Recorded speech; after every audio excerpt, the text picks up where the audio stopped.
Hey there, my name is Chris from Create Daily, and today I'm going to show you how to make a smooth transition from one clip to the other using Adobe After Effects. Now, everything I'm showing you can be done in Adobe Premiere Pro. I just prefer After Effects, especially for masking, since the interface is a lot easier to navigate for me. So here's where the fun starts. The first thing we want to do is bring in our content and then create a composition. So I'm going to go to Composition, New Composition. I'm going to label this Main Comp. We're going to work in a full HD sequence at 24 frames per second. The length of our comp is going to be about 10 seconds. Next, we're going to bring in our first clip. And when I scrub across here, you can see this pole here, which is a speaker stand over where the DJ was. As you can see, it takes up the entire frame. And I can't emphasize how important this is. When you're doing this in your own edits and you're using an object, whether it be a person or car or whatever that might be, whether it goes left to right, right to left, up to down, whatever direction, you have to make sure that this pole or whatever object you're using to mask out is taking up the entire frame by the time the shot is over.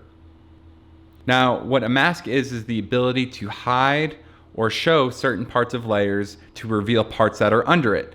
Masks can be used in 10,000 different ways, and I'm just showing you one simple way you can animate a mask. So now we're going to bring in our second clip, which is the fun and infamous sparkler send-off. I love shooting these. Clients are just, this is like the most excitement you almost see out of the entire night. The stress is over. They're about to do their big finale and enjoy their honeymoon. So this is what I decided to reveal the final sequence with.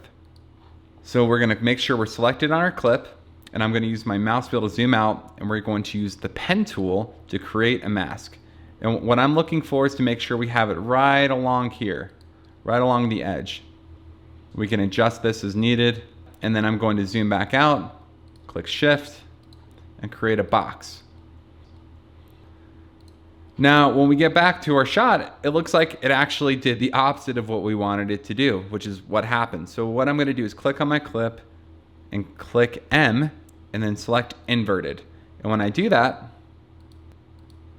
it starts to show and reveal the clip that we want to show and reveal with this cool little transition. But this is a very hard edge here, and this doesn't look as smooth. So what we're going to do is click on our clip and then click F and feather this out. I'd say feather this out maybe to like 16 or so. So it looks a lot smoother. You can go crazy with it. The key to masking is that the more time you spend on it, the better it's going to look. So when I click M again, you click here, you click the stopwatch for mask path, and that's going to create a keyframe. I cannot express how important this is, because if you don't create this and you start animating your mask or creating different masks for each frame of your shot, you're actually not going to save any of that previous information without selecting a keyframe. So that's super important to add.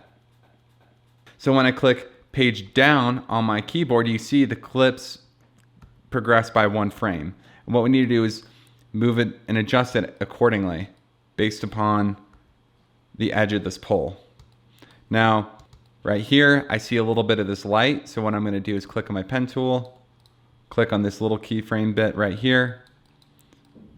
Now we look solid. We're going to click down again. I'm going to use my arrow keys to move over. And keep going.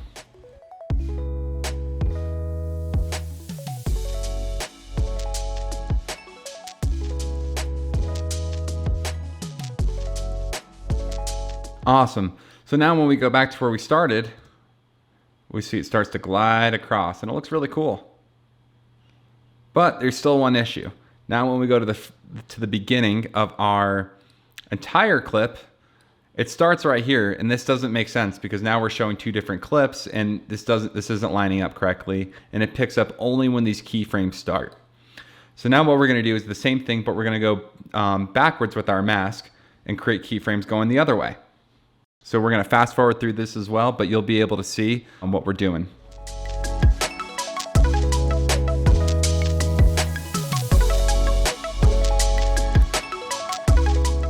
Man, and it's that simple. So afterwards, when you look at the entire clip, we start with this dancing clip right here, then it goes right to the sparkler send-off. And you can see looking at the edge here, when you have an object in the foreground to use, sometimes it could be so out of focus that it's actually kind of distorting how big or small the actual object is. So at certain parts, it looked thinner, and then in other parts, towards the beginning, it looked thicker. But like I said earlier, the more time you spend on masking, the better and smoother and more realistic it's gonna look.